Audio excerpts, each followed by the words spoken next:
Tole sagantaan keenya akkuma itti fufeetti jira jechuudha. Amma gara faarfattuu Asteeritti isin dabarseen jira. Dhaggeeffattoota keenya faarfattuu Asteer eenyu jedhamta? Asteer jedhama. Eessatti dhalatte? Bocceessaa kan jedhamu. Godina Shawaa Kaabaa. Shawaa Kaabaatti dhaladhe. Aanaa kam? Aanaa Jaarsoo. Aanaa Jaarsoo. Tole. Jettan dhaladhe jechuudha. Bara kam fayyisaa lubbuu kee godhattee Kiristoos Yesuusiin kan fudhatte? Waggaa meeqa ta'a? Dhaladhee naannoo waggaa 10 iyyuu guunne kana Waaqayyo argadde jechuudha. Tole. San dura garuu seenaa akkamii dabarsite? Obboleettiin keenya sirbituu turtee akkasumas illee maqaadhuma hin taane maraattuudha jechuudhaan maqaa hamaadhaan akkas waama turanii dhaga'a turreerra. Atummoo utuu gara waamicha kanaatti hin dhufiin Kiristoos Yesuusiin fayyisaa lubbuu kee godhattee otoo hin dhufiin maal keessa turtee? Akkuma sirbituu turtee immoo amantaa akkamii akka waaqeffataa turte illee natti? Inni jalqabaa qabeetii yeroo xiqqootti jechuudha kana Waaqayyo argadde. Seenaan koo Waaqayyoon ala seenaa biraan qabu jechuudha. Jalqabatti yeroo xiqqoodha jechuudha. Beeksisni koo warri koo Waaqayyo hin arganne Waaqayyo sababa qaba. Waaqayyo guddaan itti isa galateeffadha jechuudha. Karaa akkamiin Waaqayyo argadde yoo jenne ani daa'ima xiqqoodha. Obboleessa kootu waa qurxuutti harka kana na qurxee. Yommuu harki kun na qurxamutti karaa saniin baay'ee dhibamee baay'ee rakkadhee. Isarraan wanta adda addaalleen wanta na fayyisuudha waan baay'ee shaakalanii omtuu ta'uu dinnaan ganda beentee saniin dhaqaa kan jedhan fuudhanii raawwatanii gara waldaa. Harkisii fayyuu dideenna. Harkinaa fayyuu didee isarraan bakka baay'ee rakkadhee baay'ee dhibamee bakka homtuu qoricha naallee naa ta'uu didee jechuudha. Nan baannanaa nan iyyaa akkaataa bakka baay'ee rakkadhee jechuudha. Yeroo san keessa Waaqayyo karaa qaba jechuudha. Karaa nama fo'atu. Kanarraan bakka intalli koo baay'ee harka kana qurxamurran hin lakkafamte intalli koo gara beentee sanitti geessina malanii jedhanii gara waldaatitti na geessan jechuudha. Yeroo sana heerumtee gaa'ela godhatteetta? Xiqqoodha. Xiqqoodhaan heerumne gaa'ela. Yeroo harkisi qurxamu ijoollummaa qabda? Xiqqoodha iyyuu. Xiqqoodha. Fuudhanii raawwatanii warri koo Waaqayyo hin arganne. Waan mala dhabaniif malli achiin jedhanii raawwatanii fuudhanii gara mana Waaqaatti na geessan. Xiqqummaadhuma kee? Xiqqoodha xiqqoo yeroo xiqqooti jechuudha. Isarratti bakka gara Waaqayyoo eegan dhaqee bakka tanan baannanu sunillee tanan halkaniyyuu sunillee kan qottoo baatee na sunillee tan garbarraan na deemaa bulu sunillee battaluma yeroo sanitti narraa dhaabbate jechuudha. Kanarraan gara Waaqayyootti citee hafee seenaa biraa gooftaa Yesuus Kiristoosiin ala seenaa biraan qabu ijoollummaa kootti na fo'ate. Isaa booda Waaqayyo haati koo immoo kanumarraan yeroo ani xiqqootti narraa baddalamte jechuudha. Akkuma ishiin jette isarraatti haasa'uu barbaadetanii akkuma ishiin jette barumsaan qabu haati koo yeroo xiqqoo narraa baddalamte waan ta'eef ijoolleen naannoodhaan warra baratan kana nan arga waan ta'eef gara waldaa ammoo nan deddeebi'a bakka eegan gara isaatitti fo'amee bakka inni waan dhaqaa nan dhoowwanii waan ani isarratti fayyee nan dhoowwan waldaa nan dhaqaa.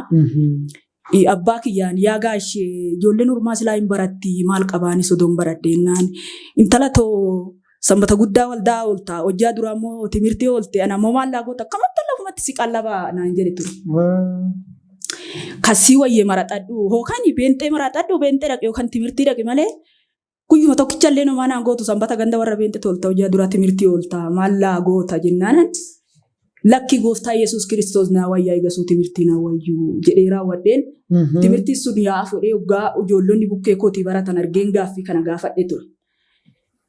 Kana keessaa kasii wayyee maraxadhu. Filadhu siin jedhan. Beentee ta'uu sii wayyamoo ijoollee wajjin timirtii kana dhaquu sii wayyaa naan jennaan. Lakki yaa gaashee eegasuu timirtii naaf waan beentuma kiyya naa wayyaa Waaqayyo naa wayyaa dheen gara Waaqayyootti citee hafee jechuudha.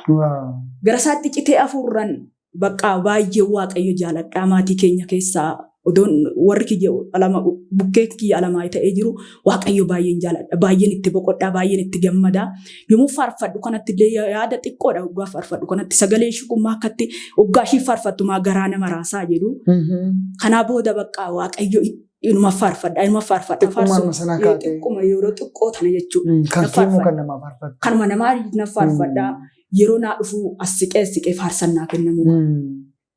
faarsannaa kennamuu jammarraananii imimmaan koo akka kanatti cobsiisee raawwadhee yaa gooftaa hin jedhe.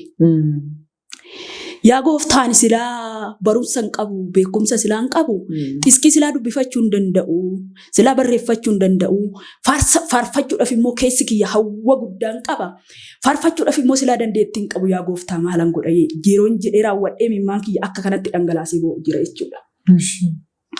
Kanarraan akka kanatti inaan boo'a faarsannaa kennamaa yeroo faarsaa kana faarfadhee raawwadheen boo'ee raawwadhee faarfadheetuma dhiisa jechuudha. Akkuma jedhu kana silaa barreessuu hin danda'u. Kana keessatti yaada maaltu jedhutu naa dhufa seete. Waaqayyo duudaa dubbisuu isaa namantu karaa waaqayyo si hojjechisiisu maatti beektu yommuu naan jedhutti immoo nan jajjabaadha jechuudha. Nan boo'a bakka gooftaa akkaman godha hojjechuudhaaf keessi kiyya faarsaa bakka nan dheebodha nan hawwu. Bayee hojjechuudhaaf immoo gooftaa silaa nan daangeffamaa akka kamitti yoon hojjedhe naaf ta'a jedhee raawwadheen nan boo'a jechuudha isatti irra olee imimmaan koo isatti facaaseen boo'a jechuudha. Hawwa guddaa waan keessi koo qabuuf bayee hojjechuudhaaf immoo dandeettii hin qabu silaa yaa gooftaa maalan godha yeroon jedhee ba'utti fuudhee raawwatee obboleetti kanaan immoo gonkumaa walitti dhufnu waliin beeknu walii sirma hin beeku xinnoo ishii narra jabduudha walitti dhufnu jechuudha walitti si dhufnu waldaa keessatti waliin agarraa. Kuwaarii wajjin akkuma jettu kana ishiinis kuwaariitti dabalamtee faarfatti anis kuwaariitti dabalame gaa'ela garuu dhaabbanne yeroo kana keessatti ani kuwaarii wajjin anis na faarfadhaa ishiinis faarfatti bakka waldaa keessatti immoo baay'ee na faarfadha waan ta'eef waldeenyi sun baay'ee na jaalatu baay'ee iddoo naa qabu baay'ee na kabaju. Oggaa keessummoonni konfiraansiin adda addaa illee yoo dhufe Asteer jedhu biraan dhabanii isaan biratti faarsaa Oromoo kana na faarfadhaa kiyya san garuu faarfadhu malee faarsaa kana bakka na faarfadhaa intala kana waaqayyo kadhadhaaf jedhu mucayyoon takka jirti akka ana faarsaa jaalattu ishii wajjin bakka waaqa kadhadhaaf ijoollee kana addaan hin baasinaa jedhuun jechuudha tajaajiltoonni oggaa waldaa sanirraa sagantaa konfiraansii dhufan obboleettii isa wajjin waaqa kadhadhaaf jedhu kana ishii obboleettiin amma wajjin faarfadhu kana wajjin sirma walitti dhufnu jechuudha. Kana ta'ee fedha waaqayyo ta'ee raawwatee kan namoonni mucayyoo tanaa fi tanaa waaqa kadhadhaa jedhan saniin miti karaa namni yaade miti karaa waaqayyo yaadetu galma ga'a waan ta'eef obboleetti kana karaan hin beekne karaan waliin yaadanne karaa walitti hin dhufne karaa akka obboleetti sanillee wajjin faarsaa Oromoo kanallee faarfannee hin beekne fuudhee raawwatee obboleetti kana wajjin waaqayyo nu kakannaan gara faarsaa kanaatti.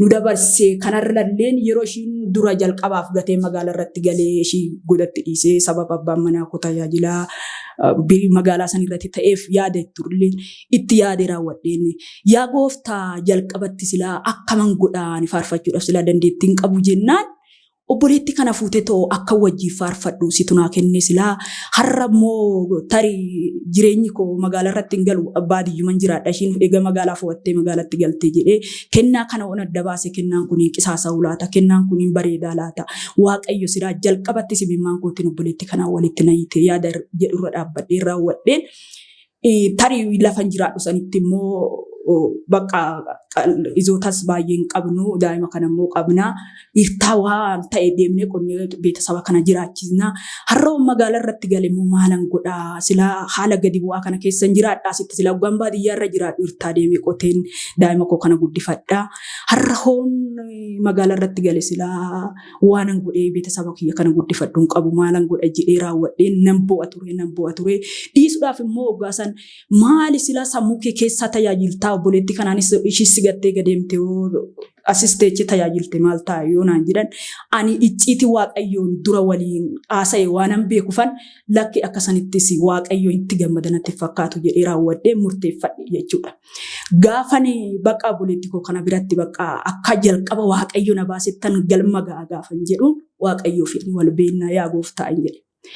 Yaa gooftaa daaree qullaa ta'us beela'ee qooqa duwwaa ta'us akkaataa ati itti ganama itti jalqabatti na baaste akkaataan itti si waadaa walii qabu ani beeka waan ta'eef qullaa deemi yoo jettes qullaa nan deema nyaadhu yoo jettes na nyaadha uffadhu yoo jettes nan uffadha akkaataa ati itti na barbaaddu nan galma ga'a jedhee raawwadheen sagantaa qabadhee raawwadhee kadhadhee raawwadhee dhufee magaalaa san irratti ishii bukkeetti galee jechuudha. Gaafan galuuttis jalqabatti immoo gaafa obboleettiin kun nagattee lafa sanii deemuudhaa kaatu tajaajila abdiisaa eenyu jedhama. Bifa dhokataadhaan tajaajila keessan kana isa adda dhiibuun argaa garuu waaqa kadhadhaa yoo waaqayyo kadhattaniin ooltu yoo waaqayyoon kadhanne garuu tajaajila keessan kana akka galman geenye kan adda isin dhiibuun arga jedhee raawwatee raajiin kun ginda baratirraa dhufee nutti dubbatee jechuudha. Isa sanirratti obboleettiin kun immoo bakka jirjiraan magaalaa sanirratti waan galaniif kadhata sanillee nuti kadhatee deemte maaloo kadhata kanallee nuti kadhattee deemte jedhee raawwadheen keessa kiyyatti itti qaana'e jechuudha. Bakka guyyaa sanillee kadhata sanillee dhaqee kadhadhee isaa booda dhaqee magaalaa sanirratti gaafan olitti dhufee ba'u jechuudha. Ishuma barbaacha gara sana dhaqxeeti. Eeyyee adda jalqabatti waanan waaqayyoon akkaataa waan ta'u waaqayyo waliin dubbadhe waanan beekuuf jechuudha. Kanarra dhaabadhee raawwadheen jalqabatti inni nu mormu sun ammas nu biraa namni tajaajila keenya irratti nu mormuudhaaf magaalaa san irrattis bakka ol ba'e. Ol ba'ee raawwadheen tajaajila kanarratti bakka boqonnaa dhabe haalli biyyatti jijjiirradhee jennaan bakka tajaajilli kun akka duraan sanitti yeroo baadiyyaa jiru san tajaajilallee waldaa adda addaallee deemaa turre bakka sirriitti jajjabaannee sirriitti hojjechaa turre jechuudha. Gaafa magaalicha irratti ol ba'u natti toluu dide jechuudha. Natti ulfaate jechuudha. Tajaajilattis amma duraanii hunduu naami jechuu dide bakka wanta itti gammadu dhabe tajaajila kanatti ani beela'uus dheebodhus nan tajaajila murteeffadhee gan ol ba'een tajaajila san irrattis dhaabadhee hojjechuu dadhabe bakka haalli humtuu natti tolu baatee naan morme jechuudha. Bakka baay'ee jireenyi koo na dadhabe baay'ee caccabe bakka yaa gooftaan jedhe maaloo silaa tajaajila kana naa wayyaa hojii ati natti laatte kanan galmaan gaa jedheeni tajaajilli koos naaf galma ga'u didee silaa jireenyi koo afuuratti caccabe maali jireenya foon kootiin hin boqonne afuuratti hin boqonne maaliif ta'e laata yaa waaqayyo biyya kanarratti galuun kiyyallee fedha keetii miti laata yaada jedhurra dhaabadhee baay'een dadhabe ture. Bakka yoon dadhabes garuu amma fe'e dadhabus keessa kooti immoo hojii kana nan dhiisa. Hojii kana bakka kana booda nan dhaaba kan jedhu keessa koo hin jiru waaqayyo immoo nu gargaaree raawwatee jajjabaannee gara hojii kanaatti walleenyi keenya nu jajjabeessanii gara hojii kanaatti deebinee hojii kana jalqabnee gitaaras eega nu bitame ture jechuudha. Eega nu bitame kan ture kana bakka barana akkuma obboleettiin koo jette obboleessi keenya Abdoo kan jedhamu kun waldaa Masarata jedhamu irraa dhufee gitaara kana akka barannu waaqayyo haala nu mijeessee jaarsolii waldaa keenyaallee nu bukkee dhaabbatanii nu jajjabeessanii baradhaa jechuudha nu barsiisanii jechuudha.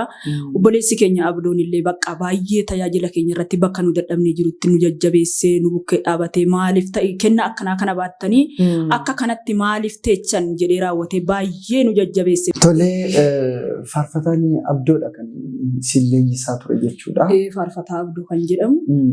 Baay'ee bakka tajaajila keenya irratti baay'ee nu jajjabeessee bakka yommuu gitaara kana nu barsiisu maaf akka kanatti tajaajila akka kanatti waaqayyo isinitti kenne ergaa akka kana ergaa qabu ergaa fayyina qabu maaliif baattanii teechan jedhee waldaa keenyatti illee maaliif ijoollee kana jajjabeessitanii maaliif gara tajaajilaatti achi hin baasne illee baay'ee waldaa keenyatti illee dubbate akkasuma waldeenyi keenya illee baay'ee nu jajjabeessanii baay'ee nu bukkee dhaabbatanii bakka gitaara kana baradhaadhanii haala nu mijeessanii nu barsiisanii jechuudha. Bakka isaa booda bakka gitaara kana odoo barachaa jirru faarsaa kana obboleessi keenya Abdoo kan jedhamu kuni odoo barachaa jirru lafa caffee keessa teenyeti jechuudha. Yeroo yaada faarsaa kana gitaaricha qaqqabaatii faarfanne jechuudha. Bakka faarsichi dasna jedhee raawwatee faarsicha waraabee faarsichi bakka akka kanatti akka simbira ga'u ta'e jechuudha. Waaqayyo karaa qabaa karaa keessanii immoo waaqayyo guddaa waaqayyo sirriitti guddaa sinaa eebbisu jechuudha. Faarsaa kana isinis bakka guyyaa faarsaan kun bakka barbaadanii faarsaa kana isin dawwalanii guyyaa jedhanitti ani keessa kootti garuu hanga kanatti akka amma dhufee isin bira ga'u kanatti kaleessallee obboleessi keenya Abduudhaan kuni akka mootummaa waaqayyootti amantii mootummaa waaqayyoos agarreeti miti amantiidhaan itti deemna miti hin jedheen dawwalee fi kuni akka mootummaa waaqayyoo san amantiidhaan itti deemaa jirra malee dhugumayyuu nama dinqa garuu amantiidhaan itti deemaa jirra malee namoota kanaan wal hin beeknu. Amma akkaatumti isaatiiyyuu baay'ee anaannaaf dhugaanatti fakkaachuu didan jedha yeroo mara abdoodha bakka. Wanti kun dhugaanatti fakkaachuu didaa. Akka kanatti amma dhuguma hin ta'a amma dhuguma waaqayyo nu yaadateetuma amma tajaajila silaa faarsaa danuutu jira bakka warri faarsaa bakka akka barbaadanitti faarfatan ani nama wallaaltuu yookiis nama dadhabduu tana miti warri haala barbaadanii faarfatan iyyuu jira faarsaa kiyyatu achitti maal gochuutti dhagaamee maal gochuu faarsaan kiyya karaa isaaniitiin dhuguma na yaadate waan jedhee raawwadheen abdii kutee jechuudha dhugaanatti fakkaachuu dide jechuudha. Bakka fedha waaqayyo ta'ee waaqayyo guddaa sinaa eebbisu sirriitti baay'ee akka nama waaqatti baay'ee sin galateeffanna jechuudha waaqayyo sinaa eebbisu sirriitti eebbifamaa jechuurra kanaa booda bakka akka kanatti dhufne sin qaqqabne sin bira geenye. Faarfannaa akkam amma faarfannaa baay'ee qabdu. Faarsaa danuu isaa odoo keessa keenya jira faarsaa baay'eetu keessa keenya jira waaqayyo kan nutti kenne danuudha jechuudha. Faarsaa danuutu jira. Garuu waan ittiin baaftan maallaqaa ittiin istiidiyoo gashitanii kaffaltii istiidiyoo keessatti kaffalamu kaffaltanii hojjechuudhaaf humna isaan qabdan. Humna isaa waan hin qabneef ergichi qabamee ta'a malee faarsaa danuu waaqayyo ergaa baay'ee nutti kenne faarsaa sirriitti waaqayyo nuu kenne garuu ittiin dhaloota biraan ga'uu ittiin saba waaqayyo qaqqabsiisuu hin dandeenye malee waaqayyo faarsaa danuu isaan nutti kenne jira jechuudha. Waaw, tole dhaggeeffattoota keenya akkuma dhaggeeffachaa jirtan obboloonni keenya kun sagantaa mul'achuu ijoollee waaqayyoo jedhu kanarratti dhiyaataniitu kan isaanii haasawaa bareedaa kana gochaa jiran jechuudha. Obboloonni keenya kun akkuma isin dhaga'aa turtan karaa isaaniitiin faarfannoota hedduutu keessa isaanii jira. Garuu faarfannoota baroota keessatti faarfatamuu danda'an gurguddaatu keessa isaaniidha. Kan jiru garuu sababa hanqina maallaqaatiin egaa waan keessa isaanii jiru kana dhalootaan ga'uu hin dandeenye naannoodhuma qofaarratti hafeera kan inni jiru. Egaa ta'uyyuu malee ishee cittee keessaa fuudhamte kun himtiyyuu baadiyyaa baay'ee fagoo jiru biyya fagoorraati kan isaan dhufan jechuudha. Namoonni sooshaal miidiyaa kana hordoftanii fi biyya isaanii kan taatan illee baay'een keessan hin beektu seenaa obboloota kana hin beektu jechuudha. Seenaan isaanii baay'ee gara namaa kan raasudha. Egaa ammas hordoftoonni keenya kun warroonni hirmaataa jirtan kuni akkuma kennaan istiidiyoo faarfannaa tokko bilisaan hojjechuudhaaf isaanii fi ispoonsara ta'e isin immoo albee mallee viidiyoo kallattii garaagaraatiin ispoonsara akkasiin gootan jaalala waaqayyoon isin gaafanna jechuudha. Namoonni isaan gargaaruudhaaf barbaadan lakkoofsa bilbila keenyaa gajjallaa jira. Toora gajjallaa jiru kanaatiin hordoftanii nuuf bilbiltanii isaaniin wal qunnamuu hin dandeessu akkasumallee nu haasofsiiftanii haala isaan tumsuu barbaadaniin nu gaafachuu hin dandeessu jechuudha. Isaanis fedhii guddaa qabu. Osoo nama albeema isiniif guutuusaa faarfannaa 12 albeema nama isiniif hojjetu argattanii kana caalaatti akkasiin gammaddan abdii guddaa qabna. Waaqayyo immoo saba qabu qaba, namoota kenneef qaba. Isin faarfannaa tokkittiidhaaf tiraakii tokkittiidhaaf hamma kana gammaddanii daa'ima baattanii baay'ee obboleettiin keenya haadha ijoollee 5ti. Ati immoo haadha ijoollee meeqaati? 4. Haadha ijoollee 4ti. Nama maatii baay'ee qabu jechuudha. Kana keessatti garuu aarsaa guddaa waaqayyoodhaaf jecha ayyaana isin keessa jiru jecha karaa dheeraa kana baatanii dhuftanii tokkittii kanaaf otoo hin tuffatiin faarfannaa tokkittii baafachuuf dhaqnaa otoo hin jedhin lafa kanatti waamicha kana dhageessanii dhuftaniittu amma immoo abdii guddaa qabna. Nu gargaara waaqayyo. Waaqayyo immoo isinii wajjin jira. Sabni keenyas nu bukkee jira. Isinii wajjin jira. Isin tumsuufis waaqayyo naman kaasaa albeemamuu hin baafatu jennee abdii qabna. Waaqayyo gooftaan isin gargaara. Kanaaf mee faarfannicha hin oolu garuu kan jette kana maalirraan kan ka'idha kanatti faarfannaa kana faarfatte mee isee kana xiqqoo isheetu nu kaaftee. Faarfannichi kan naaf dhufe biyyi lafaa tuni bu'aa ba'ii baay'ee qabdi. Namattis toluu dandeechi, namattis toluu dhiisuu dandeechi, namas gammachiisuu dandeechi, namas gaddisiisuu dandeechi jechuudha. Bu'aa ba'ii baay'ee qabdi waan ta'eef biyyi lafaa kun odoo akkuma kamittuyyuu namatti hin mijata ta'ee ilmi namaa biyya lafaa kanarratti boqotee hin jiraatu kan jedhu. Amantiin kiyya inni guddaan nuyi har'a biyya lafaa kana darabaa kana gubbaa waan jirruuf odoo qabaannes odoo dhabnees ittiin gammannu ittiin boqonnu. Guyyaan mootummaa Waaqayyoo geenye boqonnu nuyiif abdiin jira miti. Nuyi abdii boruu qabna miti. Yaada jirru dhaabadhee raawwadheen yaada kana gaafan taa'ee ilaalutti inoolu guyyaan itti boqonnu kan jedhu jechuudha. Kanarra dhaabadhee raawwadheen inoolu garuu kan jedhu kanarraa nan faarfadhe. Mii irraatti nu faarfadhu mii jedhime. Inoolu garuu guyyaan qabu harkaan qabannu inoolu garuu gaaftee qabu harkaan qabannu yoo rakkannees inoolu garuu yoo dhibbannees inoolu garuu kakuu ofii harkaan qabachuun inoolu garuu biyya ofii gaanii boqochuun inoolu garuu. Inoolu garuu guyyaan qabu harkaan qabannu inoolu garuu gaaftee qabu harkaan qabannu yoo rakkannees inoolu garuu yoo dhibbannees inoolu garuu kakuu ofii harkaan qabachuun inoolu garuu biyya ofii gaanii boqochuun inoolu garuu. Ameen. Mee quxurii isa dhumaasaa guutummaasaa yoo dhaggeeffatan jalaa fixu faarfannaa guutuusaa dhaggeeffatanii quxurii ishee gara dhumaasii sana mee faarfadhu. Kottaan deemnaa harkaan wal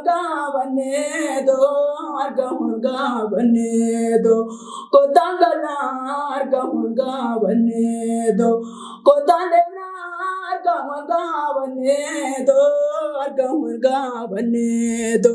kottaan galaa harkaan wal qabanneetoo gadaa doobii sikikii biyya lafaa gubbaa hunduma isaa ganneetoo.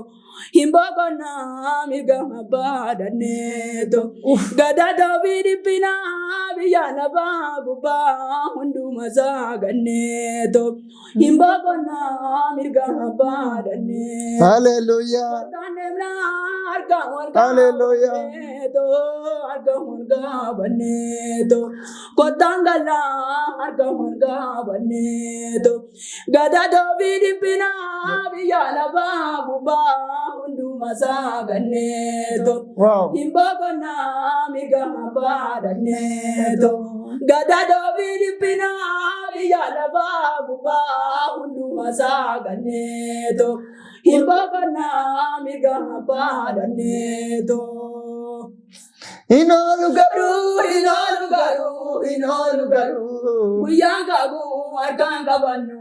Guyangabu arganga banu inolu garu Gabdi gabu arganga banu Yora kanes inolu garu Yora panes inolu garu Gabu obi arganga bachu inolu garu Biya obi gani babachu inolu garu Inegana kawani jere kakutu jira Inegana kangofta jere Inegana kawani jere kakutu jira Akai jole apa inkamne Katesi ni sunu jere rawani sida Amen Hallelujah Farfannaa baay'ee garaa namaa raasuudha. Farfannaa baroota keessatti faarfatamu farfannaan dagatamne farfannaa baay'ee jaallatamaadha. Waaqayyo Gooftaan koo sinaa eebbisu gara mirga abbaa keenya dhaqnee hin boqonnaa. Ameen. Lafa kanarratti dhugaadha. Haalli nama gubu, jireenyi isaa nama gubaa, qilleensi isaa, diinagdeen isaa, poolitikaan isaa kallattii garaagaraatiin wanti garaa nama gammachiisu hin jiru. Namni argatanis qaamna warroonni jedhan kun guutummaa nuti isaayyuu namni nuti addunyaa kanarratti itti boqotee haara itti galfatu tokko illee hin jiru. Garuu kan nuti abdiidhaan eeggannee lafti boqonnaa, lafti itti haara galfatan mirga abbaa keenya Yesus Kristos dhaqnee guyyaan itti boqonnu hin jira hin oolu hin boqonna. Waaqayyo gooftaan koo isinaa eebbisu eebbifamaa. Sagantaa keenya kanaa dhageessan waamicha keenya kabajanii ammallee dhufuu keessanitti irra deebi'ee Waaqayyo gooftaan isinaa eebbisu eebbifamaa. Turtii haga ammaatti nu wajjin gootaniif Waaqayyo gooftaan baraaf jireenya keessanaa eebbisu. Sagantaa biraatiin walitti hin deebinaa. Waaqayyo maatii keessanii fi waldaa keessaniif isinii wajjin haa ta'u. Waaqayyo gooftaan koo isinaa eebbisu. Tole dhaggeeffattoota sagantaa mul'achuu ijoollee Waaqayyoo. Egaa afgaaffii haga ammaatti turtii wajjin turre obboloota keenya kanaa wajjiniini maatii keenya manguddoota keenya kanaa wajjiniinidha. Waaqayyo gooftaan isaan eebbisu jecha isininis lafa jirtan hundumaatitti eebbifamaa. Sagantaa kanaaf immoo haarawaa yookaas miidiyaa keenya kanaaf haarawaa namoonni taatan sabiskiraayib gochuudhaan koomentii laayikii yaada qabdanii fi tumsa gochuu barbaadanillee koomentii kana jalatti barreessuudhaan nu wajjin akkasiin taatan abdii guddaa isinii qabna. Akkasumas dhaamsanan qabu sagantaa mul'achuu ijoollee Waaqayyoo kanaatiin namoonni ayyaana gurguddaa kennaa gurguddaa baatanii jirtan kennaa faarfannaa ta'u kallattii garaagaraatiin namoonni baatanii jirtan karaa keessa nu dubbisuudhaan akkasumas koomentii jalatti nu barreessuudhaan akkasiin nu dubbistan kabajaaf jaalala Waaqayyootiin isin gaafanna. Sabni keenya uummanni keessan namoonni Waaqayyoo isin tumsuudhaaf isin bukkee jiru. Kanammoo Waaqayyo gooftaan nu gargaara. Isininis hin gargaara. Waaqayyo gooftaan isin haa eebbisu. Turtiin nuti qabaachaa turre turtii baay'ee bareedaa jaallatamaa kanadha. Sagantaa biraatiin hamma walitti deebinutti nagaatti nuuf tura. Qopheessa sagantaa kanaa ana obboleessa keessan tajaajila Raajii Eliyaas Daggafaati. Akkasumas immoo tumsa tiraakii kana yookaan faarfannaa kanaatiif obboloota keenyaaf kan godhe kennaa istiidiyoodhaa bakki argama isaatiin Finfinnee Boolee Bulbulaa irratti kan inni argamu. Tumsuma uummata keenyaatiin istiidiyoon kun kan qindaa'edha jechuudha. Waaqayyo gooftaan isin haa eebbisu. Namoonni kennaa garaagaraa qabdan faarfannaa hojjetachuu namoonni barbaadan illee kennaa istiidiyoo jettanii heloo jechuu hin dandeessu. Dhuftanii faarfannaa keessan asitti hojjetachuu hin danda'ama jechuudha. Viidiyoo piroodakshinii hunduma guutuudha kennaan istiidiyoon. Waaqayyo gooftaan hunduma keessan haa eebbisu. Hojii kana caaluun walitti deebina. Turtii gaarii.